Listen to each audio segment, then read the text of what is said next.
The Arizona sun, a relentless forge, hammered down on Elias Thorne's weathered ranch, pressing the heat deep into the cracked earth and the very bones of his small, solitary cabin. Lines, etched by 2 decades of solitude and relentless labor, fanned out from the corners of his piercing blue eyes, giving him the look of a man who had seen too much and chosen to see no more. Dust motes, like tiny frantic spirits, danced in the sparse shafts of light that managed to pierce the cabin's single, grimy window. For 20 years, Elias had carved out an existence as stark and unyielding as the landscape itself on the outskirts of Dry Creek. His only companions were Redemption, his loyal, sure-footed horse whose coat was the color of desert sand, and a small, clucking flock of Rhode Island Reds, his sole, dependable connection to a world he otherwise kept at bay. This morning, however, something was profoundly, unsettlingly off. The chickens, usually a picture of contented avian industry, scratching tirelessly in the hard-packed dirt yard, were behaving like a brood of anxious old women. They clucked with an unusual frantic edge, their movements jerky and agitated. Then, one by one, with a strange, almost synchronized panic, they began to abandon the safety of their coop. Instead of roosting within, they fluttered and squawked their way onto the very top rail of the rickety, sun-bleached fence that encircled their enclosure. Elias, a tin cup of lukewarm coffee forgotten in his hand, stopped mid-stride towards the well. This wasn't their usual behavior. It was a desperate anomaly. He squinted at the fence, the low, insistent clucking growing louder, and a strange, cold unease began to curdle in his gut. The air itself seemed heavy, suffocatingly still, thick with the scent of sun-baked sagebrush and the distant dry whisper of an approaching dust storm. High above, a lone hawk circled in lazy, mournful arcs, its cry echoing the desolation of the land. He approached the coop cautiously, his movements deliberate, his hand instinctively dropping to the worn, leather-wrapped handle of his Colt .45, nestled in its holster. The chickens watched him with unblinking, beady eyes, their heads cocked at unnatural angles, as if anticipating something Elias couldn't yet see. As he drew nearer, a low, guttural growl rumbled from directly beneath the fence. Elias froze, every nerve ending firing. It wasn't the snarl of a coyote, nor the predatory hiss of a bobcat. It was something deeper, more desperate, utterly alien to the sounds of his ranch. A shiver, not of fear, but of an old, almost forgotten vigilance prickled his skin. He knelt, peering intently through the narrow gaps in the weathered planks. The shadows were thick and unyielding, but he could just make out a dark, huddled mass, twitching faintly. His heart, usually a steady, unyielding drum, began to pound a slow, heavy rhythm against his ribs. This wasn't just a stray animal. This, he knew with a gut certainty, felt like trouble finding him once more. The growl intensified, a ragged sound of pure pain and raw desperation. Elias hesitated, his hand hovering over his pistol, his mind racing through 2 decades of self-imposed isolation. His solitary life had taught him caution, a deep-seated distrust of anything that disturbed his hard-won peace, but a deeper instinct, one he'd long suppressed beneath layers of cynicism and self-preservation, tugged at him, urging him forward. He nudged a loose plank with the toe of his worn boot, widening the gap just enough to see clearly. What he saw made his breath catch in his throat, and the very ground beneath him seemed to shift. Intrigued by Elias's discovery. Don't let this story end here. Hit that subscribe button and ring the notification bell to follow every gripping chapter of this journey into the heart of the Old West. Beneath the fence, where Elias had expected to find a snarling beast, lay not a predator, but a small, tragically emaciated boy, huddled in a fetal position, barely conscious. His clothes, once perhaps a light color, were now ragged, encrusted with layers of dirt and dried blood, and a nasty, jagged gash bled sluggishly on his forehead, a dark, stark line against his pale skin. His eyes, though barely open slits, held a flicker of raw, primal fear, like a trapped animal. Elias's initial shock, a cold wave of disbelief, slowly receded, replaced by a surge of unexpected, almost overwhelming compassion. This wasn't a threat. This was a child, broken and desperate, in dire need of help. He gently, carefully, began to pry away more planks from the bottom of the coop, the creaking wood protesting. The boy flinched violently at each sound, attempting to pull his small, frail body further into the shadows, but he was too weak, too utterly spent. Elias spoke in a low, soothing voice, the sound rough from disuse, but laced with a surprising tenderness. "Easy there, son. I ain't gonna hurt you. Just trying to help." He slowly reached out, his large, calloused hands, accustomed to the rough work of the ranch, surprisingly gentle as they came into contact with the boy's feverish skin.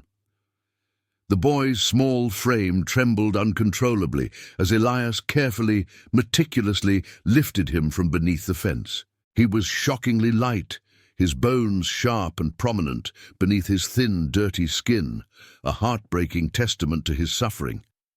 Inside the cabin, the single window casting a rectangle of dusty sunlight onto the rough-hewn floor, Elias gently laid the boy on his own cot, the only bed in the cabin. The better light revealed the full, horrifying extent of his suffering.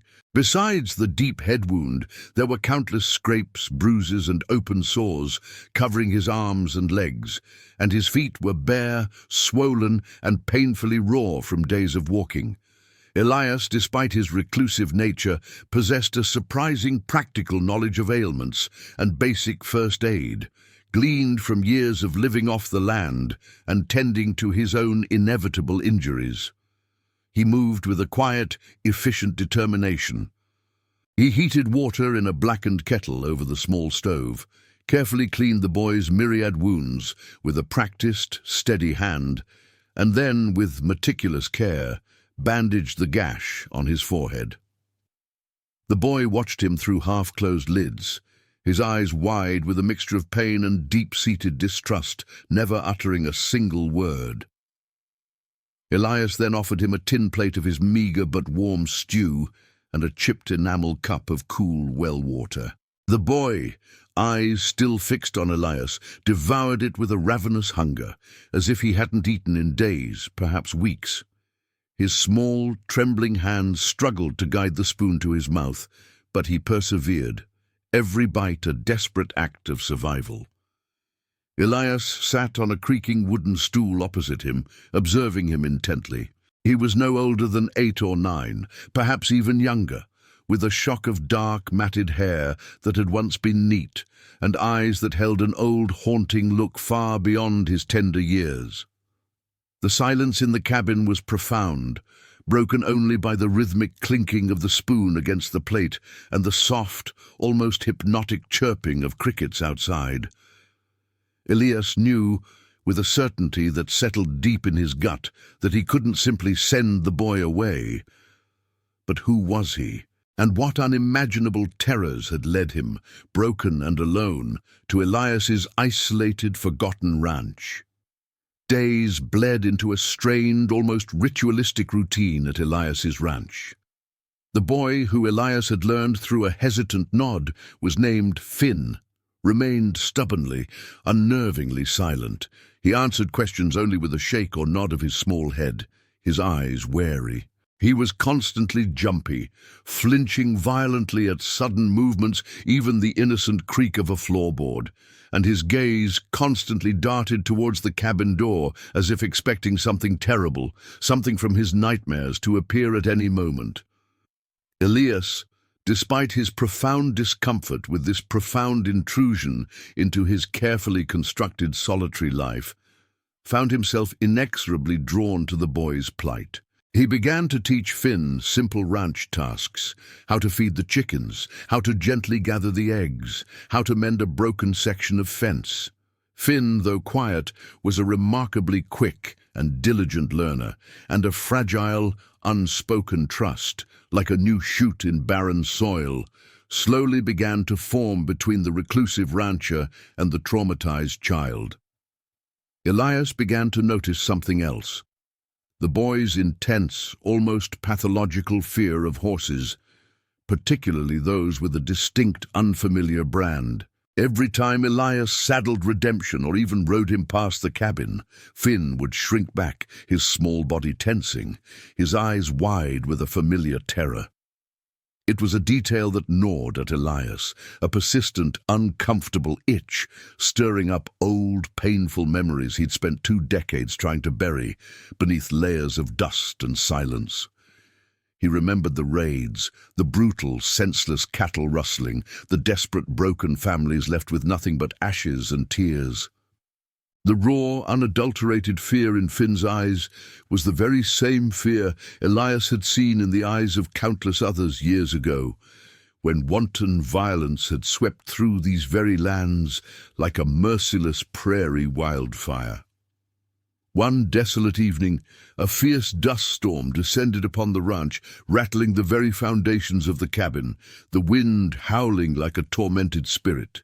Finn, huddled close by the small crackling fire in the hearth, his small body still trembling from the raw power of the storm, finally spoke. His voice was a thin, reedy whisper, barely audible above the wind's mournful howl and the creaking protests of the cabin. They took Mama and Papa." Elias's blood ran cold. He knelt beside the boy, his own voice surprisingly gentle, barely above a whisper. "Who, Finn? Who took them?" The boy shook his head violently, fresh tears finally welling in his haunted eyes, tracing clean paths through the grime on his cheeks. "Bad men, with horses. They had a brand, like a snake." Elias felt a cold, familiar dread settle deep in his stomach, a chill that had nothing to do with the storm outside. The snake brand. He knew it.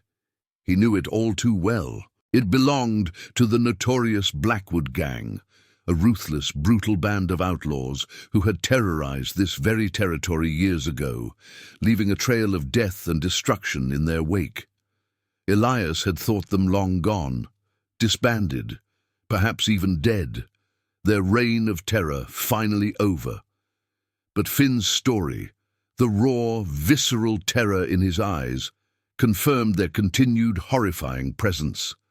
The dust storm raged outside, mirroring the violent turmoil in Elias's heart. He had chosen this solitary life precisely to escape the brutality of the world, to hide from its horrors. But now, the world, in the form of a terrified, innocent boy, had found him. He knew, with a chilling, undeniable certainty, that his quiet, carefully constructed life was about to be irrevocably shattered. The past, it seemed, refused to stay buried. "You're on the edge of your seat, aren't you? There's so much more to this story of survival and unlikely bonds. Make sure you've subscribed to the channel and turned on notifications so you don't miss a single moment of Elias and Finn's perilous journey."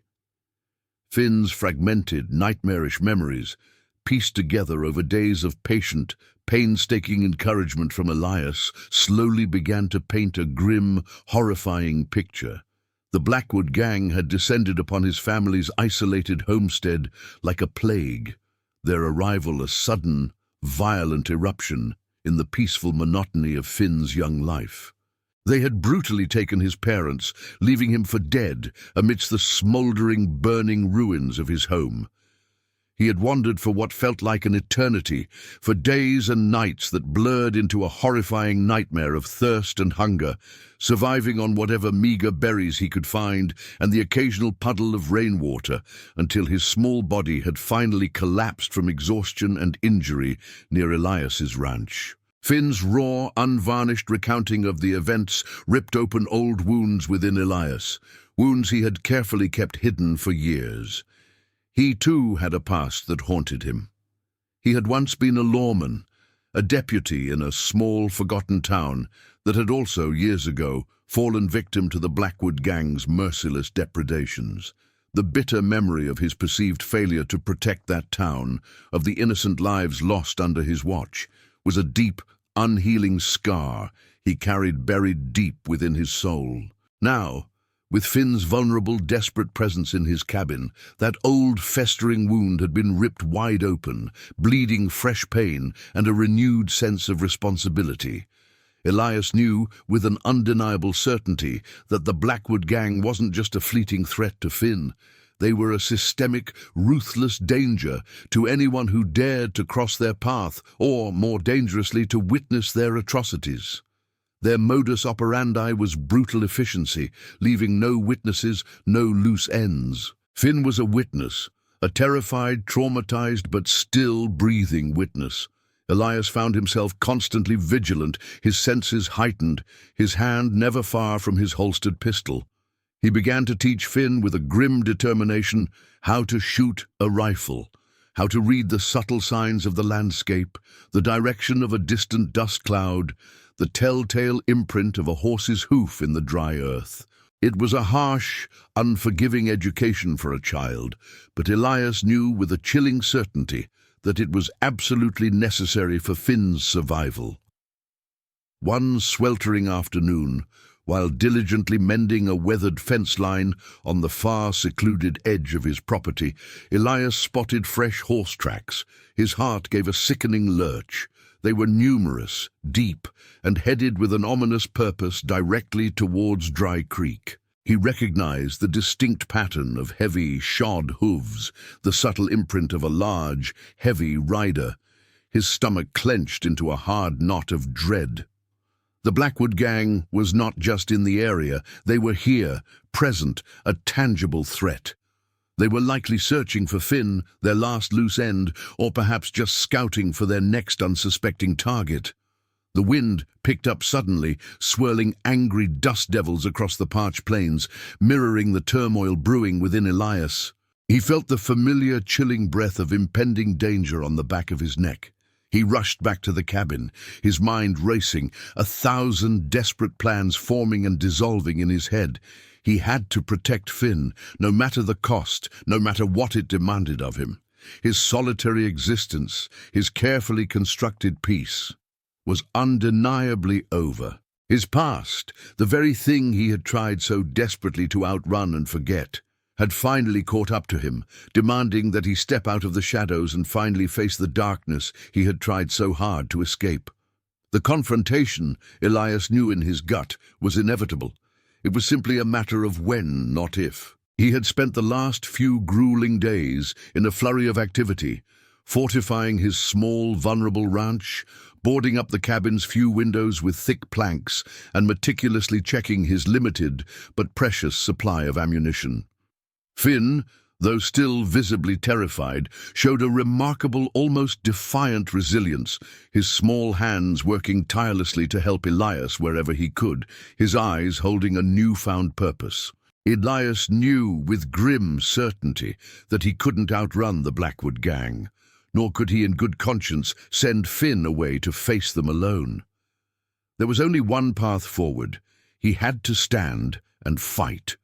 The sun was slowly bleeding out of the sky, painting the vast, indifferent desert in fiery hues of orange, crimson, and deep purple when the first ominous shapes appeared on the horizon. A dozen figures silhouetted starkly against the dying light, a chilling, almost spectral sight. Elias positioned Finn in a reinforced, relatively safe corner of the cabin, the thickest part of the wall providing some meager protection. He handed the boy a loaded rifle, its cold metal heavy in Finn's small hands. "Stay low, Finn," he instructed, his voice firm, devoid of emotion. "Don't shoot unless you absolutely have to, and only if they're coming through that door." Finn nodded, his face pale but resolute, his small jaw set with a surprising determination. Elias then took his own position by a narrow, strategically placed window, his Colt .45 steady and unwavering in his hand. The gang rode in, their horses kicking up plumes of dust, surrounding the cabin in a menacing semicircle. A gruff, gravelly voice, chillingly familiar from Elias's past as a lawman, boomed through the rapidly fading twilight, cutting through the stillness. "Elias Thorne, We know you got something of ours. Hand it over and maybe, just maybe, you walk away with your hide intact." It was Jeb Blackwood, the gang's notorious cruel leader, a man whose sneering face and cold eyes had haunted Elias's nightmares for years. "He ain't yours, Blackwood," Elias shouted back, his voice surprisingly firm, echoing with a defiance that hadn't been present in years. "He's just a boy. Leave him be." A moment of tense, pregnant silence stretched between them, broken only by the uneasy snorts of the horses. Then Blackwood's cruel, mocking laugh echoed across the ranch, a sound that grated on Elias's nerves. Boy or no boy, he saw too much.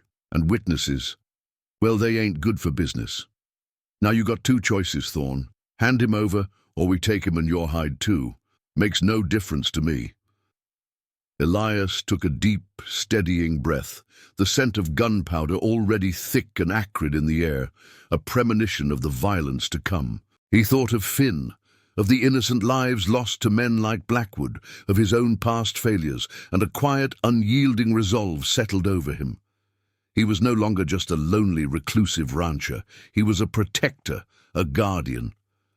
"There ain't no choices here, Blackwood," Elias declared, his voice ringing with a newfound strength, a purpose that had long been dormant. "Only a fight." The first shots rang out, shattering the fragile peace of the desert night, the muzzle flashes briefly illuminating the grim faces of the outlaws. Elias, with Finn incredibly still by his side, fought with a savage ferocity he hadn't known he still possessed. Each bullet he fired wasn't just a shot at an enemy, it was an act of defiance against his past, a testament to his renewed purpose. The fight was brutal, desperate, and seemed to stretch on for an eternity. But through it all, Elias wasn't truly alone.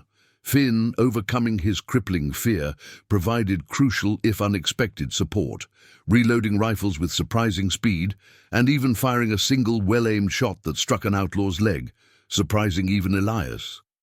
Then, miraculously, other figures, dim shapes emerging from the distant darkness, people from the nearby town of Dry Creek who had heard the prolonged commotion and remembered Elias's old reputation, arrived. They provided unexpected but vital assistance, their own shots ringing out in support. The lone rancher, who had sought solitude for so long, found himself in his darkest hour, surrounded by a burgeoning community, united against a common, brutal enemy. When the dust finally settled, when the last of the Blackwood gang lay defeated, captured, or had fled into the unforgiving night, the silence that followed was profound, almost deafening, broken only by the ragged breaths of the survivors. Elias, wounded and bleeding but undeniably alive, looked at Finn, who was now openly weeping, not from fear, but from a profound, overwhelming sense of relief. The boy, no longer a stranger, clung to him, his small hands gripping Elias's blood-stained shirt with fierce desperation. Elias held him close, feeling a warmth, a sense of connection he hadn't experienced in years. The chickens, finally quiet, had settled back into their coop, a symbol of renewed order. The fence, though scarred and splintered by bullets, still stood. Elias Thorne, the lonely rancher, had found something infinitely more precious than gold beneath his chicken coop, a reason to live, a profound purpose, and a new, unlikely family forged in the unforgiving, yet ultimately redemptive landscape of the Old West. The whispers of Dry Creek would now tell a different story, one of hard-won redemption, unexpected courage, and the powerful, unbreakable bonds forged in the face of brutal adversity.